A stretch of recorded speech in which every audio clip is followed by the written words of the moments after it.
Hi, everybody. It's so good to be here today. Happy Mother's Day to all the mothers. Happy Mother's Day for me, myself, from my family, from Victory. I'm just really happy to have you all here today. Good morning to everybody, but like an extra special good morning to all you moms. I just want to say I'm really blessed and happy to be here with my mom is here. So everybody clap for my mom. She raised me. She's the reason I'm here. I'm really happy you're here, Mom. And my other favorite mom in the world is Linda Gregory. She raised the man who's raising my son, so I feel like I owe her everything. So I'm just really happy to have you guys here today. I really want to honor you. I love you, moms. And I love all you other moms. There are so many moms that I look up to, and I'm just happy to have you all here today. So there's one thing I want to make clear that we never want to do as moms. We always want to make sure we don't get into the comparison game, right? Because it's just nobody wins. Because if you either start comparing yourself to a mom and feeling like better than her, or you start comparing yourself to a mom and you start feeling worse than her, nobody wins with the comparison game. But today is Mother's Day, so I feel like it might be good to have some bad mom stories to build us up a little bit. We get to cheat today and hear some bad mom stories. So I have accumulated some really fun bad mom stories, and I just want to share them with you, and so you know that you're not alone, and the other moms have made some terrible mistakes as well. So I'm going to read you, I think, four bad mom stories. Ready? All right, bad mom story number 1. I put my toddler down for a nap with his teething tablets as a rattle. They had a child lock cap, so I knew it would be safe. After half an hour, I went to check on him, and he had opened the tablets, eaten dozens of them. He was fine, just happily drooling. The next one, I would tell my children that tuna was chicken for years, so they would eat it. And they didn't learn that it was fish until they were old enough to learn from friends at school. It's shout out for lying to our kids. It's not good. Don't do it, moms. All right, the next one. I looked back as I was driving home from a nice day at the beach, and my son was sleeping peacefully in his car seat, not strapped in, just happily sleeping. I had completely forgotten to buckle him. How many have done that? And my favorite one, my last one. I was driving in a big city alone and parked my car in a large parking garage. A few minutes after leaving my car there, I remembered that I hadn't been driving alone. My kids had just fallen asleep in the back seat. They were only alone for a few minutes, I promise. I love those stories, and I feel like they just, because if you've ever left your kids at soccer practice, or if you ever done something that you're like, oh man, I can never tell anybody that. This just, we're all in this together. We're all doing that. So much so, I'm not going to tell you which ones, but 2 of those stories were mine. They were me. All right, moving on. So I want to get into this. I want to talk to you moms, but before I can tell you the story about a mom today, I've got to give you a little preface. So we're going to be talking about some kings, and we're going to be in 1 Kings chapter 17 today. But before we get into that story, I have to tell you this story. We learn in 1 Kings chapter 16 that the kings of Israel are getting worse and worse. They don't serve God. They serve idols. They're violent. They're bad. And you go through the chapter 16, and you see this king served an evil god and was worse than the king before him. And then the next king, he was worse than all the kings before him. And it just keeps getting worse and worse and worse. It's getting really bad. And the baddest king and queen pair that we have, you might even recognize these names. It's King Ahab and Queen Jezebel. See, they worshiped false idols, and they had very violent tendencies toward anyone who didn't please them. And so now that we know who we're dealing with, we're going to get into what we're reading today, and that's 1 Kings chapter 17. Now Elijah, who was from Tishbe in Gilead, told King Ahab, as surely as the Lord, the God of Israel lives, the God I serve, there will be no dew or rain during the next few years until I give the word. So it's important to note that it's a common theme in this time for people to associate the man of God. See, Elijah's the man of God. He's the prophet speaking on behalf of God. They associate him with as not just the speaker for God, but the person who controls God. So it's a kind of a shoot the messenger type of situation that if you give a king bad news, he's going to think, I blame you for this. So Elijah's not in a good place. He's not in a safe place because kings love to surround themselves with people who will tell them what they want to hear. And the man of God does not often do that for a violent king who serves a false god. So we move to verse 2, and the Lord gives Elijah some very good advice. Then the Lord said to Elijah, go to the east and hide by Kerith Brook, near where it enters the Jordan River. Drink from the brook and eat what the ravens bring you, for I have commanded them to bring you food. So Elijah did as the Lord told him and camped beside Kerith Brook, east of the Jordan. The ravens brought him bread and meat each morning and evening, and he drank from the brook. All right. So Elijah gets fed by ravens. He's pretty much a Disney princess, right? Like, okay, I've thought this through, and it's not just one princess. He mouths off Ariel style, and then he goes and he hides in the woods, Aurora style, and then he gets help from woodland creatures like Cinderella. I mean, he is exactly a Disney princess. He's sitting by a babbling brook, and he's got crystal clear water. He's drinking it from his cupped hands, and bluebirds come, and they bring him steak and garlic bread, and they put a little napkin around his head. I imagine, like, he takes a bite, and one of them picks up the edge of the napkin and, like, makes sure he doesn't get dirty and stuff. I mean, Disney wishes that they could write something this enchanting. It's glorious. Not important at all. Okay, verse 7. But after a while, the brook dried up, for there was no rainfall anywhere in the land. See, Elijah was in a place where he was safe, and he was recuperating, but he was accomplishing nothing. See, God wouldn't let him stay there for very long, because bluebirds are beautiful, and they're wonderful, and they're a gift from God, but they're not to last forever, because there's always more work to be done. So now we get to where we are. We're raising in the wild, and I'm going to talk to you about who Elijah comes up to next, and we're going to have some life lessons. But before I get into it, I want to talk to you about this mom. This mom I'm going to talk to you about, because her name in the Bible is widow, because we don't know her name. We don't know who she is because history forgot her name. So we have a story about this woman, and she's in a whole chapter of the Bible, but we've never learned who she was. We've never learned her identity, and I just feel like we can kind of resonate with that as moms, right? Like, we can sometimes feel like my identity is a little lost. Like, does anybody even remember me? Does anybody even know who I am today? And I think very often our name can be forgotten, but our impact is eternal, and this woman is an example of that, right? So, okay. Like, think of all the things we use, but we don't know where they came from. Like, the things that we have in our life, like windshield wipers, dishwashers, paper coffee filters. Those are all things that raise your hand if you know who invented any of those things. There are no hands. Nobody knows, but we appreciate them, and we're blessed to have them. And they were all invented by moms, just like, shout out to moms. Thank you, moms, for windshield wipers. Okay, so I don't love that she doesn't have a name. I wish that we had recorded it. And I don't want to call her widow or woman the whole time. So what I'm going to do is I'm going to name her. I gave her a very biblical name. Her name is Wanda. And today we're going to have some life lessons with Wanda. Are you guys ready for some life lessons? Life lesson number 1, pay attention to the prompts. Verse 8, then the Lord said to Elijah, go and live in the village of Zarephath near the city of Sidon. I have instructed a widow there to feed you. See, God told Elijah that he had instructed a woman to feed him. So the woman had been prepared for him in some way, if only in her heart. See, maybe it was just a prompting. Because not always, very rarely does God say, okay, this is what you're going to do, and this is how you get there, and here are all your steps, and this is the whole plan. More often, it's something's coming. Prepare yourself. Get ready. I remember one time I was being prayed for. I was going through kind of a difficult time. It was way before I had kids, so 1,000 years ago. And I was being prayed for by my husband and my mother-in-law and my father-in-law. And I was sort of bowed.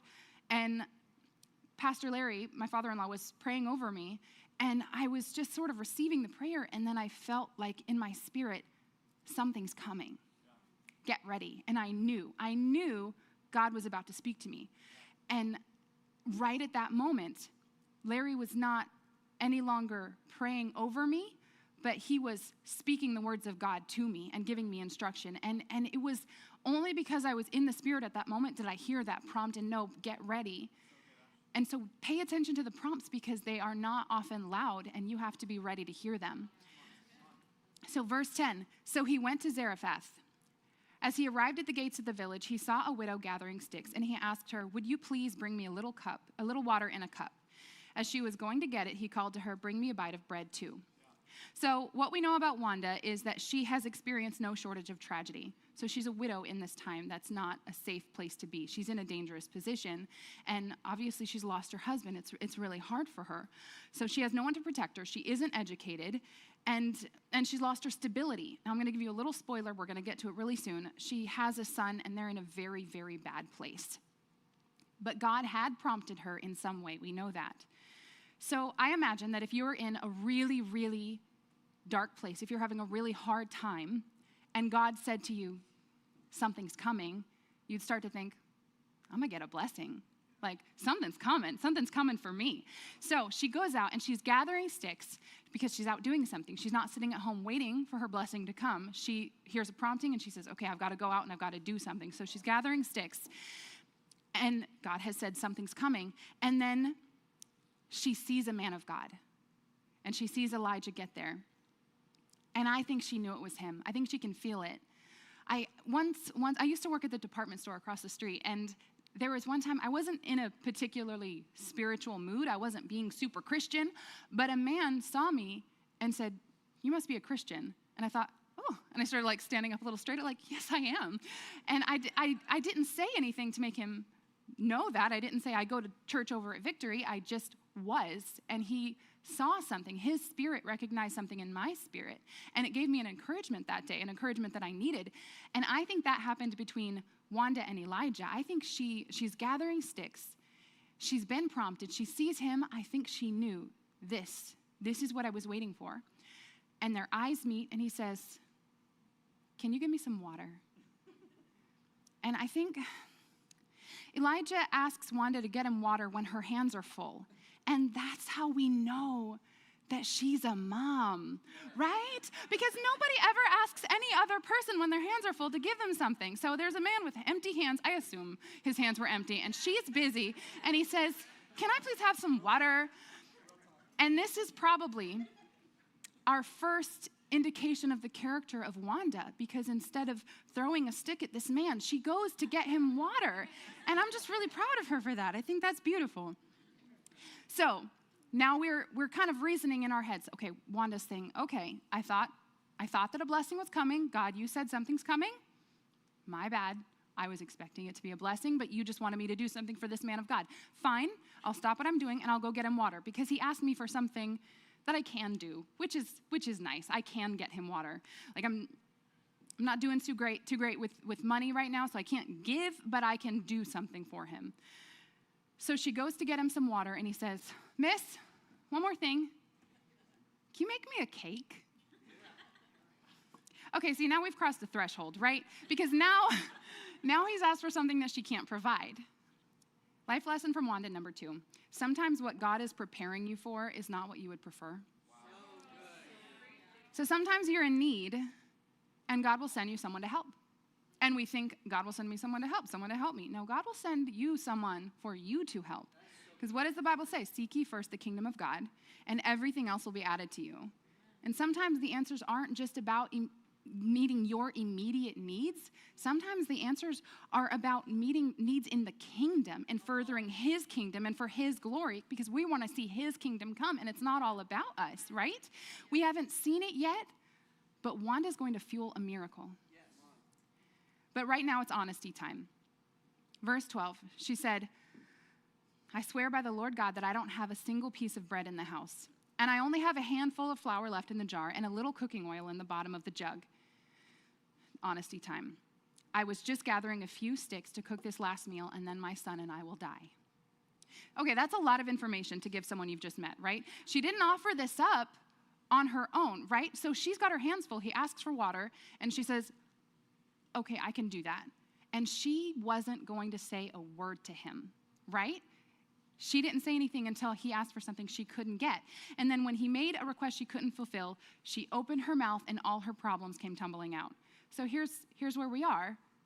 Another reason she is such a mom, because she had the weight of the world on her shoulders, and she's just holding it ever so carefully, not going to bother anybody with it. Nobody asked, so why would I say anything at all? I'll just keep it. I'll just hold it. And then have you ever been in a situation where you're right here, you're holding it? It's all safe in your arms. You've got it. You're here. And then somebody asks. They say, are you okay? They say, have you been getting enough sleep? They say, what's going on? And you realize, I'm not holding everything right here in my heart. I'm holding the weight of the world on my shoulders. And then everything tumbles out because someone who you can trust has finally asked you what's going on. She's such a mom. Life lesson number 3, when you reach the end of your earthly provision, that's when God has room for a miracle. Wow. See, she's probably thinking, I wanted to give my child everything, but my husband died. I'm alone now, and all I wanted to do was give him a good life, but here I am with this tiny human, and I have no idea what to do, and all I can do is make him one last piece of bread and then lay down and die. She's in a terrible position. See, we moms want to provide for our kids. We want to keep them safe from harm. We want a male role model in their life to help us raise them, to show them the way, and we want our kids to have a better life than ours, but sometimes that's not plausible. Sometimes that's not the easiest thing. See, maybe you're a single mom. What then? Maybe you've lost your job and you're having difficulty providing. What then? Maybe you're the only believer in your house. Maybe you're going through health issues and it's hard to even be present for your kids. Times are tough. And see, sometimes the bad news is sometimes one trauma doesn't even settle before the next trauma sets in. Honestly, in itself, having a baby is trauma. It's traumatic. It's the hardest natural thing that your body can go through. And I mean, my experience with it is in the 21st century. I can't imagine no hospitals, no doctors, no body pillows, nothing. She had to do this on her own, and then she's the sole provider. No formula. She is the only one for this baby. And then her husband dies too. And so then she's got this newborn baby with all its joy, but with all its trauma, and then the loss of her husband with all its trauma, and then she's the sole provider. But guess what? There's no rain. The crops are failing, and she can't provide for her one son. And none of that is her fault. Her husband dying is not her fault. The water not coming is not her fault. And them running out of money is not her fault, but I bet she had a lot of mom guilt. I bet she felt very guilty as she was gathering sticks for her and her son's final meal. But listen, God still knows your name in the trauma. Even though we don't know Wanda's name, God still knew her name. And God prepares a miracle for you in your grief. So listen, verse 13, but Elijah said to her, don't be afraid. Go ahead and do just what you've said, but make a little bread for me first. Then use what's left to prepare a meal for yourself and for your son. For this is what the Lord, the God of Israel, says. There will always be flour and olive oil in your containers until the time when the Lord sends rain and the crops grow again. So she did as Elijah said, and she and Elijah and her family continued to eat for many days. Many days in this instance is an estimated 2 years. And so she and Elijah and her family ate from that handful of flour and that little splash of olive oil for 2 years. And let me just point something out here. She fed this man, and he moved into her house for 2 years. Such a mom, right? Have you ever fed the neighborhood kid, and you're like, I guess I have another child? He moved in. Again, not important. I keep saying unimportant things. So listen, verse 16, there was always enough flour and olive oil left in the containers, just as the Lord had promised through Elijah. And then sometime later, the woman's son became sick. He grew worse and worse, and finally he died. Then she said to Elijah, O man of God, what have you done to me? How have you come here to point out my sins and kill my son? This is a hard time. This is a hard time for Wanda. And I just want to point something out to you. She's not an Israelite. Israelites are the people, the chosen children of God, and she's not one of them. She is actually from another city. She's from the same city as the evil queen Jezebel. Evil queen, Disney princess. Okay, we have an evil queen. This is definitely a Disney story. But she's not a godly woman surrounded by godly people. She is a woman who found God, and she's surrounded by sin and death. And so it makes perfect sense that she would doubt at this moment, because she probably felt, what good is my miracle if I don't have my son? What good is it going to do for me to go on living without my child to go on living? Because her child was her glory. And not just that, he was going to grow up to be the man that took care of her in her old age, and he was going to carry on her family line. And if he died, then her family line was going to die with her, and that's nobody's desire. Nobody wants to be the last in their family, because we want to see generations come up beneath us. So what good was her miracle today without her future? So it makes perfect sense that she would be doubting. I wonder, how many times have we seen a miracle in our own lives, but then we fear that we will never see a miracle in the lives of our children? Why is it she had a miracle continuously happening in her house, but a tragedy made her doubt everything? Number 4, your situation is better suited to be in God's hands than in your own. I'm going to read you just a part of verse 19 right now. But Elijah replied, "Give me your son." See, this mother did doubt, and this mother had dark days, but that's okay. Because in the end, she did hand her precious things over. In the beginning of this story, she handed over her last meal. And in the end, it was her son. But the thing is, in the beginning, when she handed over her last meal, that came with a promise. Elijah said, "Do this for me. Give me this. Sacrifice this for me, and God will bless you." But in the end, he says, "Give me your son." And there were no promises made.